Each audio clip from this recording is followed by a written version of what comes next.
राधे राधे। स्वागत है आपका हमारे चैनल में। मैं आपके साथ पंडित विशाल शास्त्री। आज का विषय है कुंडली मिलान में गण मैत्री और भकूट के विषय में आज चर्चा करेंगे। जैसे पूर्व की वीडियो में हमने जाना वर्ण दोष, वस्य दोष, तारा दोष, योनि दोष और ग्रह मैत्री के विषय में। इन 5 विषयों पर हमने पूर्व की वीडियो में चर्चा करी है। यदि आपने नहीं देखा है तो वह आप जाकर देख सकते हैं। तो चलिए आज के विषय में जानते हैं और आगे बढ़ते हैं।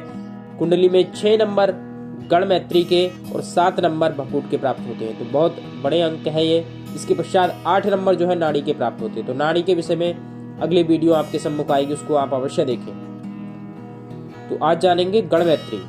गण मैत्री यानी 3 प्रकार के गण ज्योतिष शास्त्र के अनुसार कहे गए हैं: देवगण, मनुष्य गण और राक्षस। देवगण वाले जो मनुष्य होते हैं, जो जातक होते हैं, उनमें सतोगुण की प्रधानता रहती है, यानी सत्य बोलते हैं, हर काम उनको समय पर चाहिए और प्रत्येक कार्य को जब वह करते हैं तो उत्साह उमंग के साथ, पूर्ण रूपेण शुद्धता के साथ। ऐसे ही रजोगुण वाले जो होते हैं, जो मनुष्य गण के अंतर्गत आते हैं, उनका स्वभाव भी इसी से मिला जुला रहता है।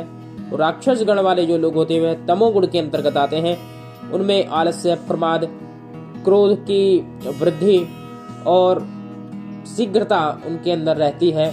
हर कार्य को शीघ्र करने की सोचते हैं और कई बार इसी वजह से उनके कार्य बिगड़ जाते हैं। तो इस प्रकार से 3 गुणों के यह मनुष्य इस चराचर जगत में विद्यमान रहते हैं। तो ज्योतिष शास्त्र में कहा गया है कि जब वैदिक रीति से, यानी जो हमारी सनातन परंपरा है, जिसमें विवाह से पूर्व कुंडली मिलान किया जाता है, तो पूर्व में हम कुंडली जब मिलाते तो उसमें हमें गण मैत्री अवश्य देखनी चाहिए। यदि वर की कुंडली में देवगण है तो वह देवगण वाली ही कन्या से विवाह करे तो उत्तम रहेगा। यदि वर की कुंडली में मनुष्य गण है तो वह मनुष्य गण वाली कन्या से विवाह करे, देवगण वाली से ना करे। यदि वर की कुंडली में देवगण है तो वह देवगण वाली कन्या से भी विवाह कर सकता है और मनुष्य गण वाली कन्या से भी विवाह कर सकता है, लेकिन राक्षस गण वाली कन्या से विवाह नहीं कर सकता। ज्योतिष शास्त्र के अनुसार कहा गया है कि वर का जो गण है वह कन्या के गण से श्रेष्ठ होना चाहिए। हमेशा कन्या का जो गण है वह वर के गण से निम्न होना चाहिए, या सामान्य हो, बराबर में हो या कम हो, अधिक नहीं होना चाहिए।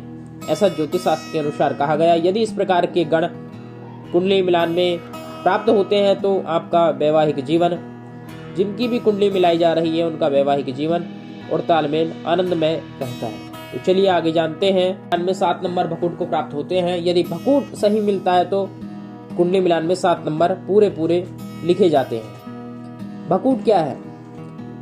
भकूट 6 प्रकार का कहा गया है, लेकिन 3 प्रकार का विशेष कहा जाता है। इसमें द्वितीय, द्वादश, नवम, पंचम और खडाष्टक यानी 6वां 8वां। इसमें दोनों की कुंडलियों में देखा जाता है कि चंद्रमा परस्पर किन किन राशियों में विराजमान है। वर की कुंडली में किस राशि में चंद्रमा विद्यमान है और कन्या की राशि में किस राशि में चंद्रमा विद्यमान है। जैसे वर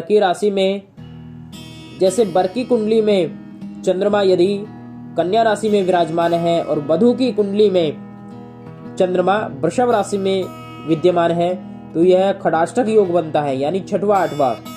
एक की राशि से गिनते हैं तो चंद्रमा 6 घर आगे होता है और दूसरे की राशि से गिनते हैं तो 8 घर आगे कहा जाता है। तो यानी ये 6वां 8वां खडाष्टक योग कहा जाता है, तो यह शुभ नहीं माना जाता है। ऐसे ही यदि वर की राशि से वधू की राशि में चंद्रमा पंचम विद्यमान है, या कुंडली में जहां कहीं भी चंद्रमा विद्यमान है, वहां से जब आगे आप गिनेंगे तो कन्या की राशि हो या वर की राशि हो, नवम पंचम नहीं होना चाहिए।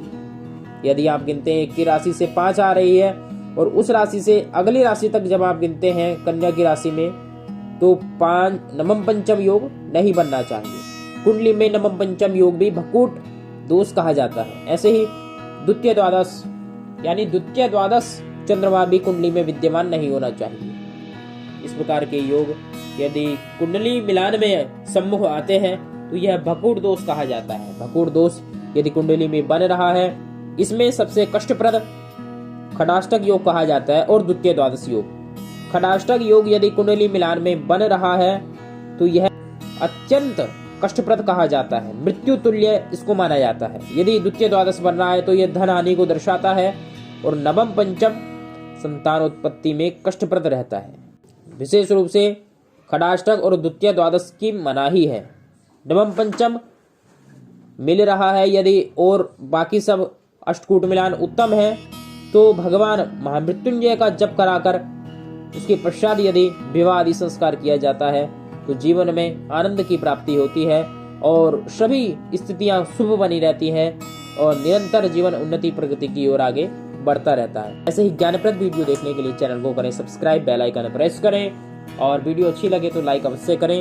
आनंदित रहिए, प्रसन्न रहिए। जय जय श्री राधे श्याम।